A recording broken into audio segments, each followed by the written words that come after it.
ಹೋಗಿದ್ದೀನಿ ನಾನು. ಆಗಲೇ 2-3 ಸಭೆ ಮಾಡಿದ್ದೀನಿ, 2-3 ಸಭೆಯಲ್ಲಿ ಭಾಗವಹಿಸಿದ್ದೀನಿ. ನೋಡಿ, ಈಗ ಕಾನೂನಿನ ಒಂದು ಹೋರಾಟ ಮುಖ್ಯ. ಕಾನೂನಿನ ಹೋರಾಟಕ್ಕೆ ಏನೇನು ಪತ್ರಗಳ ಇದನ್ನ ರೆಡಿ ಮಾಡಬೇಕು, ಪೇಪರ್ಸ್ಗಳನ್ನ ರೆಡಿ ಮಾಡ್ಲಿಕ್ಕೆ ಒಂದು ಟೀಮ್ ಬಿಟ್ಟಿದ್ದೇವೆ.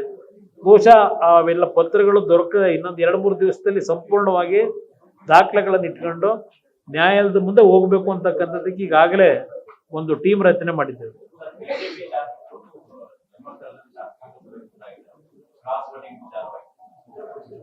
ಅಲ್ಲಿ ನನ್ನ ಅಭಿಪ್ರಾಯ ನೆನ್ನೆನೇ ಹೇಳಿದ್ದೀನಿ. ಇವತ್ತು ಬಿಜೆಪಿಯ ಸ್ನೇಹಿತರುಗಳು ಧರ್ಮಸ್ಥಳಕ್ಕೆ ಹೋಗಿ ಶಾಸಕಾಂಗ ಪಕ್ಷದ ಸಭೆ ಕರಿಬೇಕು ಅನ್ನೋದೇನಿದೆ, ಕರೀತಕ್ಕಂಥದ್ದು ತಪ್ಪು ಅಂತ ನಾನೇನು ಹೇಳಲ್ಲ. ಆದರೆ ನನ್ನ ಅಭಿಪ್ರಾಯದಲ್ಲಿ ಮುಗಿದೋಗಿರೋ ಅಧ್ಯಾಯ. ಯಾಕೆಂದ್ರೆ ಈ ಸರ್ಕಾರದಲ್ಲಿ ಯಾರನ್ನು ಬೇಕಾದರೂ ಬ್ಲ್ಯಾಕ್ ಮೇಲ್ ಮಾಡ್ತಾರೆ, ಯಾರಿಗೆ ಬೇಕಾದರೂ ಯಾವ ರೀತಿಯ ಆಮಿಷಗಳನ್ನು ಒಡ್ಡಿ ಅವರನ್ನ ಬದಲಾವಣೆ ಮಾಡ್ಕೋಬಹುದು ಅಂತಕ್ಕಂಥವ್ರು ಎಕ್ಸ್ಪರ್ಟ್ಗಳಿದ್ದಾರೆ. ಅದರಿಂದ ಈ ಒಂದು ಚುನಾವಣೆಯಲ್ಲಿ ಕ್ರಾಸ್ ವೋಟಿಂಗ್ ಏನಾಗಿದೆ, ಇದೇನು ಹೊಸದಲ್ಲ. ಇವತ್ತು ಪಕ್ಕದಲ್ಲಿ ಅದ್ಯಾವುದು ಜಾರ್ಖಂಡಲ್ಲಿ ಕಾಂಗ್ರೆಸ್ದೇ ಆಗಿದೆಯಲ್ಲ. ಇಲ್ಲಿ ಪ್ರಶ್ನೆ ಇರೋದು ಮ್ಯಾನ್ ಪವರು, ಮಸಲ್ ಪವರು, ಮನಿ ಪವರು. ಇದರಲ್ಲಿ ಏನು ಬೇಕಾದರೂ ಮಾಡ್ತಾರೆ. ಈ ಚುನಾವಣೆಯಿಂದ ನಾನು ಬಿಜೆಪಿಯ ನನ್ನ ಮಿತ್ರ ಪಕ್ಷದ ಸ್ನೇಹಿತರಿಗೂ ಹೇಳ್ತೇನೆ, ಯಾರು ಯಾವುದೇ ಕಾರಣಕ್ಕೂ ಆತಂಕಕ್ಕೆ ಒಳಗಾಗೋದು ಬೇಡ. ನಾನೀಗಾಗಲೇ ಮಾಡಾಯ್ತು. ಇಲ್ಲಿ ನೋಡಿ, ಈಗ ನಮ್ಮ ಪಕ್ಷದ ಒಂದು ಕ್ರಾಸ್ ವೋಟಿಂಗ್ ಏನಿದೆ, ಮಾರನೇ ದಿವಸಲೇ ನನ್ನ ಪಕ್ಷದ 17 ಶಾಸಕರಿಗೂ ಬರ್ಲಿಕ್ಕೆ ಹೇಳಿದೆ. 17 ಶಾಸಕರುಗಳು ಎಲ್ಲರೂ ಶಿಸ್ತುಬದ್ಧವಾಗಿ ಬಂದು ಹಾಜರಾತಿ ಮಾಡಿ ಅವರೆಲ್ಲ ನಮಗೆ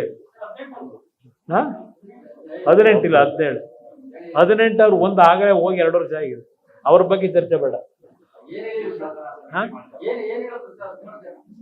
ನೋಡಿ, ನಾನು 17 ಜನಕ್ಕೂ 17 ಜನ ಅಷ್ಟೇ ಅಲ್ಲ, ವಿರೋಧ ಪಕ್ಷದಲ್ಲಿರ್ತಕ್ಕಂಥ ನಮ್ಮ ಶಾಸಕರುಗಳೇನಿದ್ದಾರೆ, ವಿರೋಧ ಪಕ್ಷದವ್ರು ಇರಲಿ, ಕಾಂಗ್ರೆಸ್ನಲ್ಲೂ ಸಹ ಹಲವಾರು ಶಾಸಕರ ಕ್ಷೇತ್ರದಲ್ಲಿ ಅಭಿವೃದ್ಧಿಗಳು ಕುಂಠಿತ ಆಗಿದೆ, ಹಣ ಬಿಡುಗಡೆ ಆಗಿಲ್ಲ.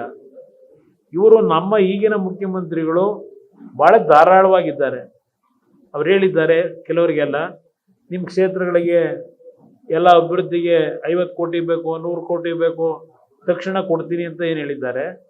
ನೀವು ಅಲ್ಲೇ ನೆನ್ನೆ ಪತ್ರಿಕೆಯಲ್ಲಿ ಬರೆದಿದ್ದೀರಿ. ಅದ್ಯಾರೋ 18 ನಂಬರ್ ಹೇಳಿದ್ರಲ್ಲ, 17 ಅಲ್ಲ 18 ಅಂದ್ರಲ್ಲ, 18ನವ್ರು ಹೋಗಿ ಮೊನ್ನೆ ಮುಖ್ಯಮಂತ್ರಿಗಳನ್ನ ಭೇಟಿ ಮಾಡಿದ್ದಾರೆ.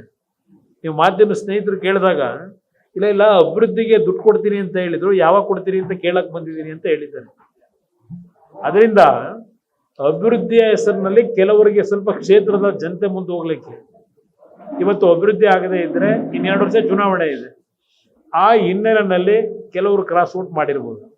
ಅದರಿಂದ ಈ ಒಂದು ವಿಷಯವನ್ನ ಇಲ್ಲಿಗೆ ಬಿಟ್ಟು 2028 ಇಂಥ ಕೆಟ್ಟ ಸರ್ಕಾರ ಕಿತ್ತೋಗಲಿಕ್ಕೆ ಏನ್ ನಾವು ಪ್ಲಾನ್ ಮಾಡಬೇಕು, ಅದರ ಕಡೆ ಗಮನ ಕೊಡಬೇಕು ಅನ್ನೋದು ನನ್ನ ಅಭಿಪ್ರಾಯ.